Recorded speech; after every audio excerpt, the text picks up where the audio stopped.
Hey everybody, Zero Senpai here, and today we talk about Mushoku Tensei Episode 4. And just to start us off, we got some happy news. Zenith is pregnant with Rudy's little brother or sister. And we also got some news that Lilia is pregnant. And like Rudy said, even though they might ask, like, who's the father? We know it's Paul. Like, Paul is just he's something, all right. Something changed that Lilia's reveal was a month later and everything. So yeah, and I can just imagine her thinking for like a month straight, like, how am I gonna tell these people that I'm pregnant with the husband of the woman I'm being a maid to, and yeah, so yeah. After that, we get to the scene of that argument of like the conflicting feelings of Zenith of what she's gonna do in the situation and everything. We also, as we go on, we get Rudy's monologue of first people should do contraceptions, and he didn't talk about that in the anime line. He's like, "Yo, Paul should use contraceptions and everything," and we also get him describing that he doesn't want Lilia to die out there because like he said, if she leaves the house, this is winter, middle of winter season, and we all know how dangerous the cold can be. Like, especially for a mother that just gave birth into a few weeks old baby. If they go out, they're both dead. There's no ifs or buts and everything. That's what Rudy realized. Like, if they let this girl leave, she will die in the snow with her kid. And of course, Rudy being Rudy, he doesn't want that to happen. He cares for Zenith.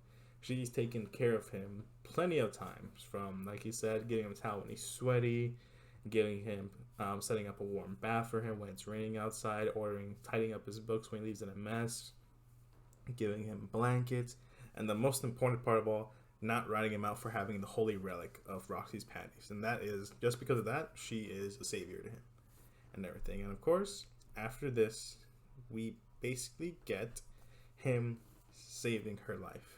It might not show it, but it did show it. He saved her life. End of story. He managed to convince Zenith to let Lilia stay by lying and telling her that Paul was the one that basically raped her. I told her to, do the thing, or else she would get kicked out. And luckily, that was enough to persuade Zenith in a sense, and she told Lilia to stay. They're gonna raise the kids together and everything. After this, we get to the scene of like the birth, not the birth, but the two kids. But before I go more into that, we skip the part of the situation where after that happens, Rudy then goes to his mom and confesses that he just lied about Paul, like telling that to Lilia, and his mom saying that yeah, I know you lied, because she would, like you said in the light novel, she would never marry a man like that, as terrible as that. She knows Paul is a kind of guy. I wouldn't do something like force himself onto someone without and using like blackmail or something like that, And of course, she also knows that Paul's weak to women, that he would probably cheat on her one day, especially since he was a playboy back in the day and everything. And we also skipped a small detail of basically, as we learned later in the episode, that Paul basically got into the bed and had sex with Lily and deflowered her, was the one who deflowered her. We also learned that she was going to use that as like leverage to get them to hire them back then, like back before when they were looking for someone. She was going to use in case they didn't hire her mainly the beginning first. She was going to use that as leverage so that they do hire her. Luckily she didn't, and that's how they were hired. That she was hired and everything. After that, we get to basically another detail to skip. Small detail is the birth. How Zenith was having trouble because it was a breech birth, and Lilia helped her best, did best she could, and they gave birth. However, literally like an hour or two later, Lilia went into labor, and luckily, even though it was a premature birth, because as I said earlier, her announcement to Zenith and everybody was a month after Zenith's announcement. And look, it was a premature birth, but luckily they were both healthy babies, with Zenith's baby being Norn and Aisha being Lilia. Of course, Norn being the blonde, and Aisha being like the burgundy hair, red hair, whatever the color is, that one. And As Rudy is saying, like Paul knows all three styles of magic. However, an offhand remark is that he's advanced on all three types and all three styles of swordsmanship, not magic. Excuse me. And in the line, talks about how basically to be an advanced on one magic, it takes some people like a good 10 years of dedication to do that. And the fact that Paul is advanced in all three styles of swordsmanship, that's just amazing. That's talent, but also practice and instinct. Ultra instinct. No, okay. But yeah, just instinct of genius, basically. After this, after as they're training and everything, not in the anime, but a light novel, Rudy thanks Paul for basically keeping him grounded, being so. Since Paul's so overpowered in swordsmanship, it shows that Rudy can't just do everything magic alone. He has to be able to be athletic, or else he'll just, he will get, screwed by any type of close combat. And Paul's keeping grounded in that sense, not making him be conceited and arrogant, which is pretty good. After that, we in the light novel we get to the part where Paul starts talking to Rudy about adventures and everything. Paul starts telling him how that would be better than going to school, because Rudy already, like Paul said, Rudy already knows like reading, writing, and arithmetic. Back then, back then, in that type of era situation, that would be the main things you'll need. You'll be able to be successful in a good portion of activities, and being an adventurer, basically, he'll be able to fit the group pretty well. And another thing that I'm gonna go over a little bit, basically, Paul tells Rudy that that adventurers they hit up labyrinths, and the goal of the labyrinths to reach the monster crystal being their core. And once they destroy the core, labyrinth gets destroyed as well, and they go out, they leave with all the riches and everything. And then after this all takes place before Rudy even goes to Sylphie about the magic and everything.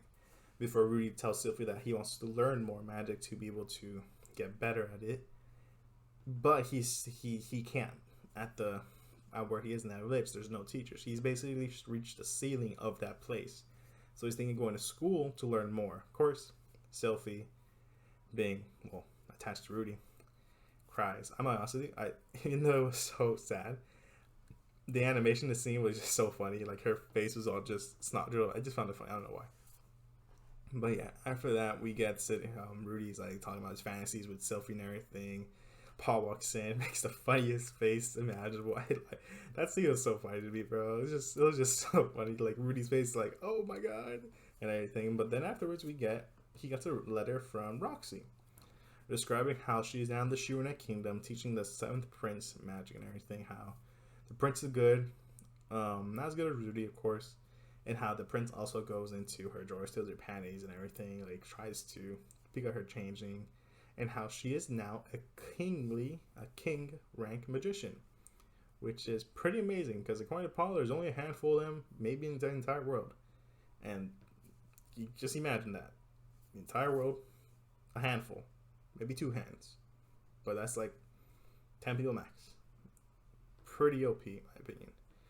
After this, she's pushing Rudy to go to the university if he's ever stuck in if he ever reaches like a block, an obstacle, and he wants to learn more about magic and everything. And this goes into the scene where he's telling his parents, "Hey Ma, hey Paul, Paul basically, I want to go to university and everything." That's when he starts telling Paul that he wants to go to university, to learn more about magic, because he feel like he reached the max he can do in that town, and then he wants to learn more to become better magician. Rox gave him that push again and everything. And so after that, that's when he tells Paul as well that he wants to go with Sylph. He wants to learn magic with her, because he doesn't want to leave her behind and everything. Paul starts saying like, that won't be good for her. But of course, Rudy being Rudy, he's like, well, that'll be good for me though, because he likes Sylph. We can't lie about it. He likes her and everything. He wants to be with her, so he wants to go to university with her so they can get better. Of course, Paul tells him like, I can't do it because money doesn't grow on trees. I can do one of you, but I can't do both of you. Rudy tells him that I'll just get a job myself, if anything, just so I can do it, and so I can pay for both of them. And then Paul says, you know what, I'll see what I can do. We skipped Paul's like internal monologue where like in the meeting, at first he was down with Rudy to like stay home and get a job at home to basically go and get money and everything. But then when Rudy mentions like wanting to go with Sylph, that's when Paul was like, we might have to do something about that, because to Paul, this is showing that not just Sylphie being dependent on Paul, on Rudy, but the fact that she's so dependent that if Rudy leaves, then she'll just be a broken girl. She won't have basically she won't have anyone to support her. That's how, in a sense, it's cute how close they are, but it's bad that Sylphie in that point in time, we see her just from crying from Rudy mentioning leave, but that she's so dependent on Rudy that if he leaves and like let's say brings someone back, like a girl, that would just destroy her and it would ruin her. And Paul doesn't want her to go through that. And he also notices that Rudy, even though it might not look it, is also dependent on Sylphie herself, because he just wants to do things with her and isn't given the option to basically, let's say, go out and get a job somewhere else without her and then come back after. He just wants to stay with her and do the things with her, like get the job, possibly work, come back home, hang out with her and everything. And that's when, after that, we get to the scene where it's like, okay, Paul says he'll do it with see what we can do. In the anime, it basically just cuts to the scene where Rudy gets like kidnapped, a short sense. But in the light novel, basically, it goes where Paul's after a month later, Paul sends his letter. He gets a letter back, and that's when Paul reads it and tells okay. And a few more days pass. Paul tells Rudy they're gonna go to train. However, unlike in the light novel or in the anime where he starts asking Rudy these questions, they meet Ghislaine, best girl, and he gets beaten up. In the light novel, Paul just goes at it. He just literally says, okay, Rudy's standing over there, we're going to train, and he just starts right then and there, fight. He knocks Rudy out, and in the light novel, knocks him out, ties him up, and throws him in the cart. And bye-bye, Rudy. That's literally it. No goodbyes, no nothing, just beat his butt, knock him out, and ship him off. Of course, we skip the funny scene where it's like, where his parents are like just being dramatic, like, well, Zenith and Lily are being dramatic. Oh no, my son Rudy's leaving us forever, no. And Lily is being, don't worry, my lordship, he will come back stronger than ever, and he won't, so sad he can't see his sisters, you know. It's just a funny scene.